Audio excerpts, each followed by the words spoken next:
Hi everyone! Welcome to my class, and for today, we will discuss another topic for our subject. I'm Teacher Kim and I'm your teacher for today. But before we start, can you please lead the prayer, Mr. Patrick?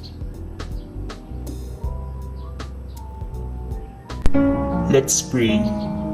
Our Lord God in heaven, thank you for the new day you bestowed upon us. Until this moment, we still have our borrowed life and strength from you. We worship and praise your holy name. As we continue to study your words, may you bless our students with wisdom and a heart that will follow your commandments. We humbly ask you to bless the parents of our students. May you shower your abundant blessings to each of their homes. Protect every one of us. This I pray in the most precious name of Jesus. Amen. Thank you so much, Mr. Patrick. So for our attendance, instead you say present, you will say your favorite color. Okay? Much everyone. And now for our motivation. This is the quote, and the quote is, all creative people want to do the unexpected. So, sinong gusto sa inyong sumagot or magpaliwanag ng ating quote for today? Can I have Miss Irene? Can you please explain what is your insight about our motivation?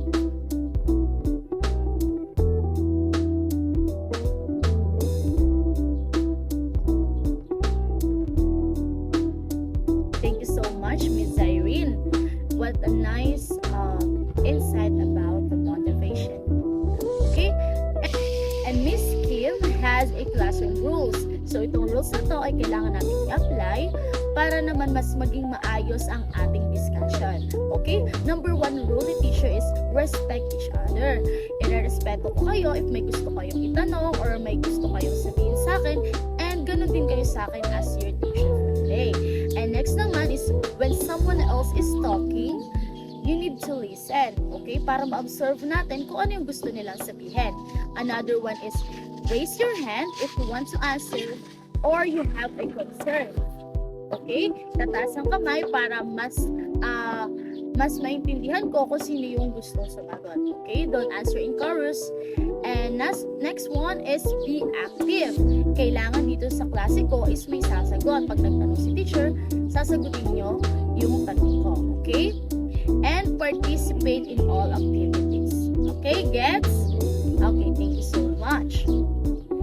And now, let's have a recap. So, ano nga ba yung na-discuss natin last topic? Sino gusto sumagot? Please raise your hand. Anyone else?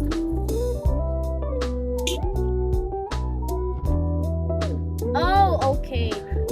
Mr. Medina, can you please, nagtataas ka ng kamay? Can you give an insight about our last topic?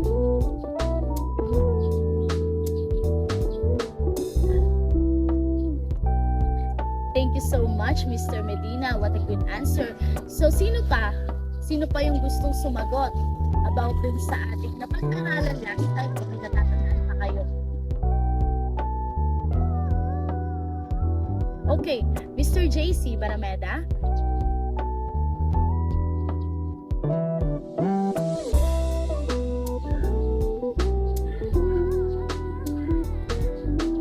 Thank you so much, Mr. JC. Sino pa? Wala na?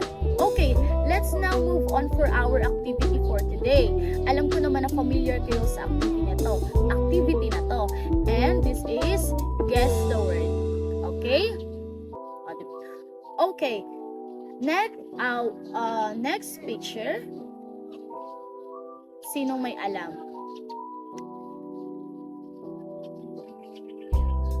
Baka may nakakalam sa inyo. Okay, Miss Julia. Can you guess? Right, you're right. It's leveling. Okay, next one. gusto sumagot, raise your hand. Oh, Miss Cecil, you're raising your hand? Survey. Right. And for the last picture, okay, Mr. Rico. Can you guess? Yes, you're right. It's red mat. Okay. For our activity, it's a group activity, okay? It's a role play. The class will be divided into 2 groups, and each group will pick a scenario that we will present to the class that is related to the topic that we discussed. And the group will be given grades based on the rubrics that will be used. So, ito role play, bubunod kayo ng topic or scenario na i-act nyo. Pero next meeting natin siya ipapresent kasi hindi naman tayo makapag-roleplay na dito lang sa screen. So, sa pagkikita natin face-to-face, dun nyo i-act. And you will be graded by the rubrics. Okay? Understand? Okay, thank you so much. For the learning objectives, at the end of the lesson, the students should be able to, for the cognitive, understand how the surveying fieldwork important, psychomotor, practice students in collaboration and gain practical abilities in activities, and effective, appreciate how the fieldwork and laboratory gains knowledge and skills. Alam ko naman baka meron na kayong idea kung ano nga ba yung topic natin for today. Okay? And let's move on for our topic. At ang topic natin is all about the importance of surveying. Sino may idea sa surveying? Diba? Siyempre, ito naman yung pinakang major natin. Diba? Yung major na pag-aaralan natin. Pero ano nga ba yung nasa loob ng surveying at kung gaano ba siya kalaga sa ating buhay? So, who wants to read? Raise your hand if you want to answer. Other hand. Okay, Mr. Tan, can you please read and explain based on your understanding?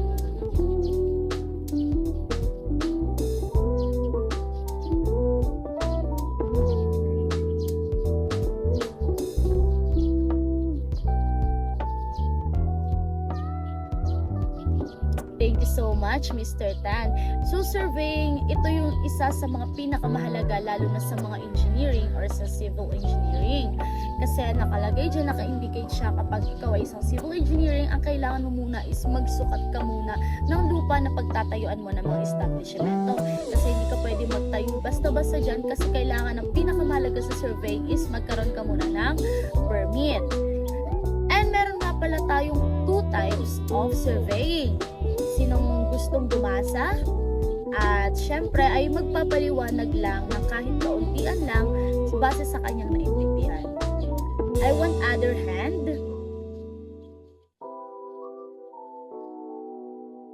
Wala na? Oh, okay, Mr. Rocamora. Okay. Can you please read the 2 types of surveying?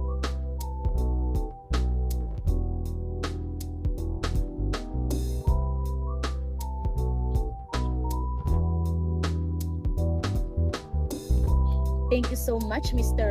Rocamora. So, the 2 types of surveying is geodetic surveying and plane surveying. But, again, I will read the content first. Geodetic surveying is a method of measuring large areas of the Earth's surface with high accuracy and precision. So, sinasabi dito sa geodetic is yung geodetic surveying, it is not it's para siyang, paano ko explain? Para siyang earth. Kumbaga, hindi siya perfect. 'Di ba? Yung sahig niya ay hindi perfect. Kumbaga, parang may pa-curve siya. Ganun na lang siya sa madaling salita. Yung lupa ay may pa-curve or parang para siyang pa-elevate. While the plane surveying, it's a flat. Yeah, it's a method of measuring small areas of the Earth's surface by disregarding curvature and God effects. So, ibig sabihin, tatandaan lang natin sa geodetic para siyang curve, and sa plane surveying, it's flatten lang siya. Diba? So, let's move on. I want an answer for this. Why is it important? Why is surveying is important? Diba? sinong makakapagpaliwanag sa klase na to. Okay, bibigyan ko ng plus points ang makakapag-explain in your own perspective or in your own insight why surveying is important in our life. Who wants to answer? I want other hand.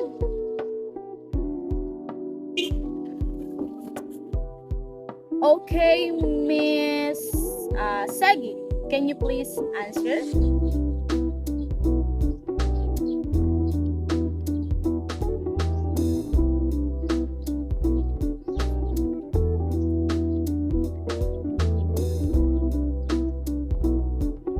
Thank you so much, Miss Segi, for your answer. Other hand, may iba pang insight about our topic. Bakit mahalaga ang surveying? Hindi na siya para sa sarili natin or para sa mga kumukuha ng engineering. Bakit mahalaga siya?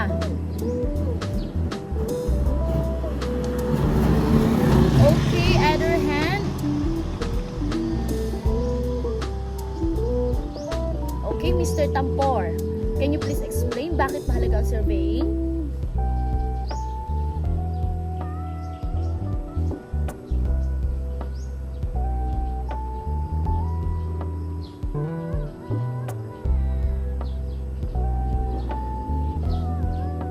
What a good answer, Mr. Tambor. Thank you so much. Kumbaga sa atin, ang survey is napakahalaga na kinakailangan natin dito lalo na sa mga course ng engineering. Kasi syempre, hindi tayo makakapagpatayo ng mga establishment, mga building, mga schools, lahat na nakikita natin sa paligid natin kung hindi sinukat or inalam kung ano yung laki, kung ano yung lawa, kung ano yung tamang sukat na kakailanganin. So, kailangan yung mga surveyors, inaalam nila kung gaano nga ba kalaki yung masasakop. And tatandaan nyo lagi, meron to laging permit. So napakahalaga na magkaroon tayo ng permit sa pagpapatayo ng isang establishmento. And next, proceed naman tayo sa tools and equipment. So ano nga ba yung mga tools and equipment na kinakailangan or what are the tools and equipment used in surveying na dapat natin gamitin kapag tayo ay magsusurvey sa isang lugar? So, let me first read and syempre explain nyo ulit, okay? May naiintindihan ba? Kapag may gusto kayong itanong sa akin, you can raise your hand and feel free kayo na mag-ask ng questions sa akin para if naguguluhan kayo, is explain ko ulit, okay? So, babasahin ko na. The main pieces of survey equipment in use around the world are the following. So, number 1, ang pinaka-importante dyan ay theodolite, measuring tape, and station, 3D scanners, GPS or GNSS, level, and rod. Diba? Yan yung mga common materials and equipment na ginagamit sa pagsasurvey, diba? Kung wala tayong tools and equipment na mga yon is hindi magiging successful yung pagsasurvey natin. So, naiintindihan ba? Baka naman may mga gusto kayong itanong, itaas nyo lang yung kamay nyo, okay? Yun yung makailangan natin na gamitin sa pagsasurvey kasi syempre as a engineering student or a civil technology student is napakahalaga na malaman natin yung mga gamit na gagamitin natin. Nang sa ganon, kapag pumunta tayo sa malayong lugar, ay hindi tayo bumalik pa. Diba? Halimbawa na lang ay magsusukat tayo sa isa palayan. Tapos naiwanan mo yung na halimbawa na lang ay nasa Lucena ka, dito kayo magsusukat ng palayan. And then, nasa Gumaka pa yung rod. So, ibig sabihin, nalimutan mo yung rod. So, anong gagawin mo, diba? Yung kailangan, bago ka umalis ng lugar nyo, is i-make sure muna and i-double check if kompleto ba yung mga tools and equipment na gagamitin sa pagsusukat. Kasi diba, napaka-hassle. Diba? Kailangan responsible tayo as a surveyor na malaman natin kung tama ba or akma ba yung mga dadalhin nating gamit or may nalimutan tayo. Always remember na i-double check and i-make sure na tama yung mga gamit na dadalhin natin sa pagsasurvey. Kasi nga kung malayo ka, tapos ay naiiwanan ka, so paano yun? Diba? So, let's proceed to next is, sino nga nga ba yung mga members ng surveying? Diba? Sa pagsasurvey, rather. So, sino yung mga members of surveying party? Diba? Kasi baka tanong ng tanong yung mga estudyante sa inyo, ano ba to si ma'am, bakit parang sabi ng surveying? Baka ang isipin nyo, pwede mag-survey mga magtataho, pwede mag-survey yung mga mangingisda, or even yung mga teacher. Hindi po ganon. Syempre, ang mga nagsasurvey dyan, number one is, syempre may mga knowledge about civil engineering, or kahit yung mga civil technology. Diba? Pero meron naman na ibang tauhan, halimbawa ko isang civil engineer, meron akong tauhan na tinuruan para matuto sila ng pagsasurvey. Pero kailangan, hindi ka basta-basta kukuha, halimbawa ay, ikaw nga Mr. Russell, sukatin mo to. Ordinary people, hindi ka pwedeng kumuha ng magsasurvey ng ordinary people. Diba? Kailangan meron siyang knowledge or skills sa pagsasurvey. Diba? Dapat may alam siya para mas maging maayos yung gagamitin na pagsusukat sa isang lugar. So, eto na. Who wants to read? And baka may idea kayo kung sino nga ba to? Baka mamaya yung kapitbahay nyo pala, surveyor. O kaya mamaya yung isa yung kapitbahay, assessor. Diba? Hindi mo alam. So, alamin natin yan. Okay? Sino magbabasa?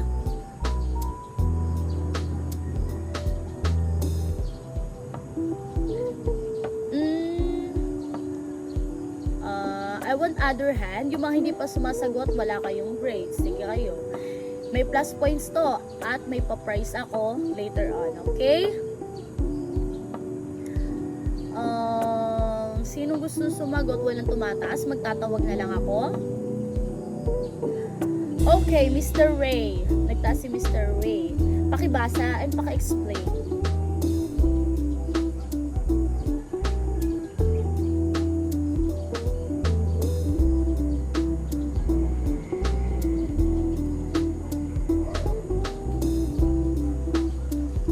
Thank you so much, Mr. Ray, for your answer. So, yan, base nga sa sinabi ni Mr. Ray, ano nga ba yung mga member ng surveying party is, syempre, chief of party, instrument operator, and a rad person. Actually, marami pa sila. Pero, yung tatlo lang na yon ang pinakang common na kinakailangan kapag magsusukat. Syempre, yung sumisilip, okay? And yung radman, yung humahawak ng rad, at the same time yung nag-check, yung nagsusulat. So parang nagiging tatlo lang yung pinakang common na kinakailangan natin kapag magsusurvey tayo. Pero actually marami sila. Pero nagbigay lang ko sa inyo ng tatlo para mas maintindihan nyo na sila yung pinakang main member ng magsusurvey. Diba? So pag may mga katanungan kayo, pwede kayo sumagot ha. Buhay pa ba ang lahat? Nakikinig ba? Kasi yung iba, naka-open cam tayo eh. May naintindihan? Okay, so pag may gusto kayo itanong, or meron kayo gusto sabihin, or meron kayong hindi naintindihan, feel free to ask kasi makikinig naman ako. Okay? And I think ito na yung pinakang last slide natin. Okay? Diba madali lang? Why is it important in our daily life? Okay? Yung surveying, as a future educator or maybe a future civil engineer or civil technology, bakit napakahalaga sa inyo ng surveying? Sino gustong bumasa or mag-explain? Okay, babasahin ko na muna tapos explain na lang. Okay? Baka sabihin nyo naman, pabasa ako ng pabasa. Ay, biro lang. Okay? The realm of urban and regional planning surveying is an indispensable tool for long-informed decision-making and sustainable development. From the word sustained development. Okay? Sino gusto sumagot? Bago ko explain kasi meron din naman akong insight. Gusto ko lang marinig yung participation nyo and yung insight nyo about dun sa topic. Sino pa yung hindi ko naririnig siya? Okay, Miss Mabula, you're raising your hand.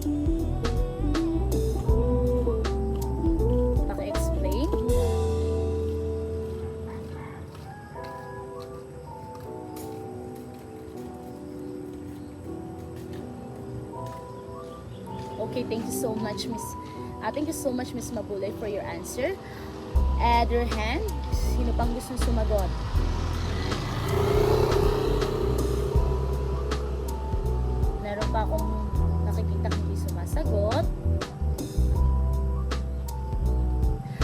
Okay, Mr. Alegre, can you please give your insight? Bakit mahalaga ito sa iyong buhay? Diba?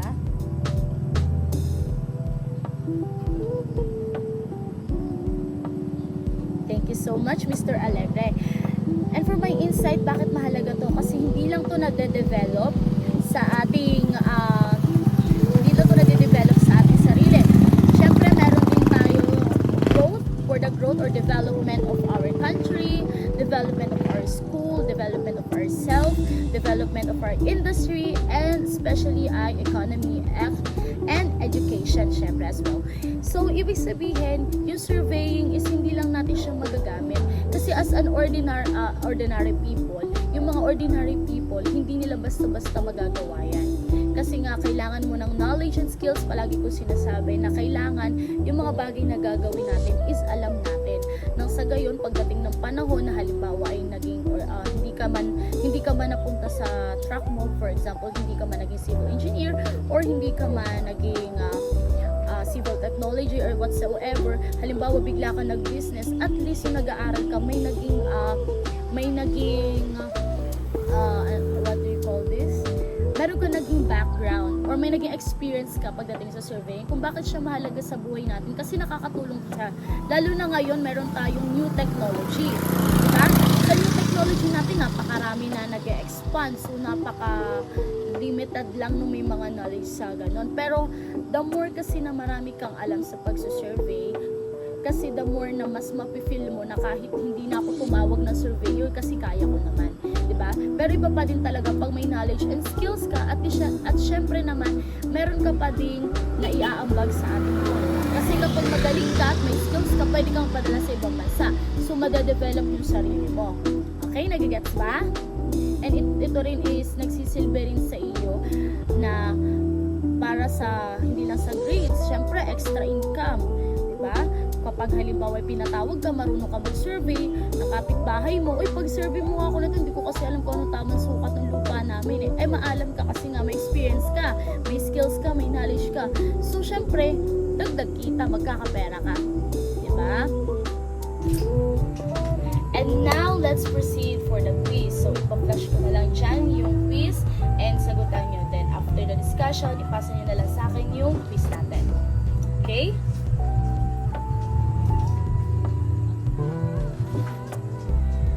So much. And for your assignment, everyone, individual, isusulat ko siya sa the paper.